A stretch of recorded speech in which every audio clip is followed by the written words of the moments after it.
आज से कुछ शताब्दी पहले तक अगर हम गौर करें तो चेचक एक ऐसी बीमारी हुआ करती थी जो प्रकोप की तरह देखा जाती थी। बिल्कुल।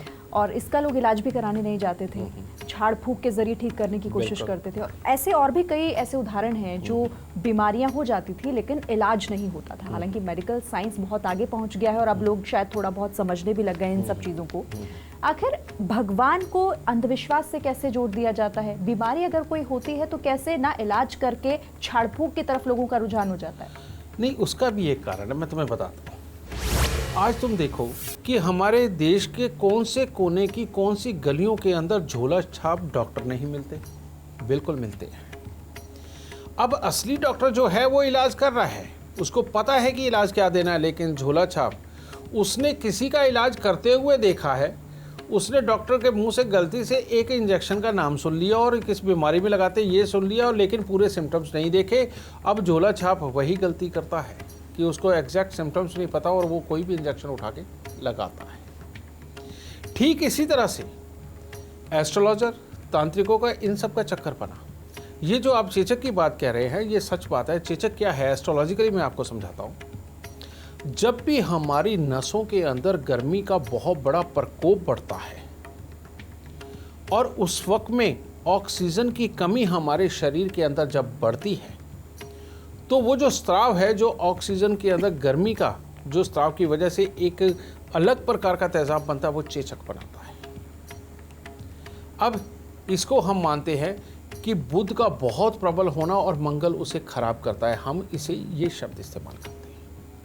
तो ऐसी अवस्था के अंदर वो दाग बनते हैं, बाद में वो घाव टाइप का आता है जो खिंड बन जाते हैं ऑक्सीजन की कमी की वजह से। अब इसके अंदर क्या करते हैं, हम घर में पवित्रता क्या अपनाते हैं? घर में तड़का नहीं लगाना, साफ़ सफाई बहुत रखनी है, किसी भी तरह की बहुत ज़्यादा खुशबू वाली चीज़ें नहीं खानी और बुरी चीज़ें तो बिल्कुल नहीं आनी चाहिए। उसका कारण है कि बुध एक ऐसा ग्रह है, वो जिस ग्रह के साथ मिल जाए उसी ग्रह का असर देता है। तो इसी वजह से उन दिनों के अंदर घर के अंदर हर तरह का सात्विक खाना जो बिना कोई बहुत ज़्यादा तड़के वगैरह का लगाए वो बनता है और सात्विकता का माहौल बनाया जाता है। क्योंकि अगर उसे गंदगी मिल गई तो वो बहुत फैलेगी। अगर उसे जोश मिल गया, कहने का मतलब अगर मसूर की दाल बना दी और तड़के बड़े बड़े लगाने शुरू कर दिए तो उसको खुशबू के अंदर उसे मंगल और प्राप्त होगा और वो और घातक होगी। ये है, ये तो इसके पीछे की प्रिकॉशन है बहुत बड़ी।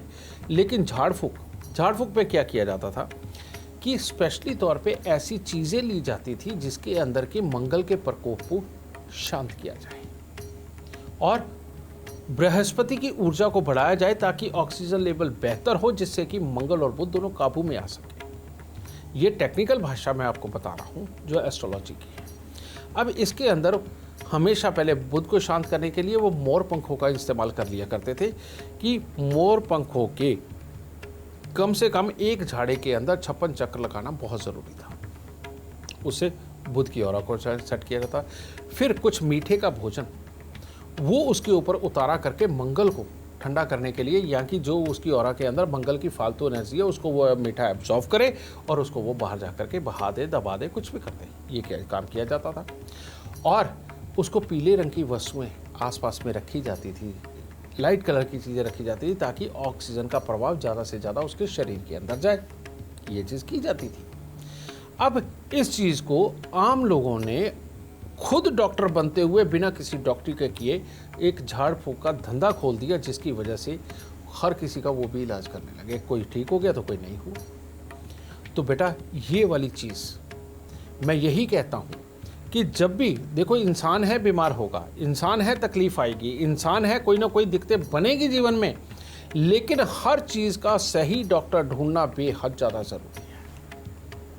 और ये अगर होगा तभी आप अपने जीवन को सही दिशा में ले जा पाएंगे बिना किसी तकलीफ के, वरना एक ऐसे भंवर में फंस जाओगे, एक बेमतलब का अंधविश्वास किसी उस इंसान के ऊपर बना के जो कि काबिल नहीं है, कि जो आपके जीवन की नैया को भी मझधार में लटका सकता है या खराब कर सकता है। इसीलिए बेटा ये तो दुनिया में इतने हैं कि आप आज अगर इनको रोकना चाहो, ख़त्म करना चाहो, ये नहीं हो सकते, क्योंकि हर कोई अपने स्वास्थ्य से जुड़ा हुआ है। कोई किसी मानसिकता का है, कोई किसी मानसिकता का है। लेकिन आपको खुद अपने लिए ये होश करना पड़ेगा कि आपको सही डॉक्टर कहाँ ढूंढना है, आपको अपने लिए सही इलाज करने वाला मार्गदर्शक गुरु कहाँ ढूंढना है, और किसके प्रवचन को आपको मानना है और किसके को नहीं मानना। समझे? और बेटा यही करके आप अपने जीवन को अच्छा कर सकते हो। ये एस्ट्रोलॉजी जो है, चाहे झाड़ फूक वाले भी बेटा, वो भी वाकई में कई लोग सच्चे हैं, लेकिन वो बेशक चीज़ों का इनका सहारा लेते हैं, लेकिन वो भी पूरी साइंस को अपनाते हैं। लेकिन हर किसी के पास जाना और सिर्फ एक भीड़ वहाँ जा रही है इसलिए जाना, ये बेटा बहुत बड़ी गलती है, जिसको करने के बाद आपको बाद में एक ना एक दिन पछताना ज़रूर पड़ता है। तो इस गलती से रुको। जो वाकई में जानकार है, जो वाकई में इन चीज़ों का करने वाला, उसकी ख्याति बड़ी दूर तक होती है बेटा। थोड़ी सी परेशानी ज़रूर उठाओ, लेकिन सही जगह पे जाके सही इलाज करवाओ, ताकि आप अंधविश्वास के जाल में फंस के अपने आप को खराब ना करें।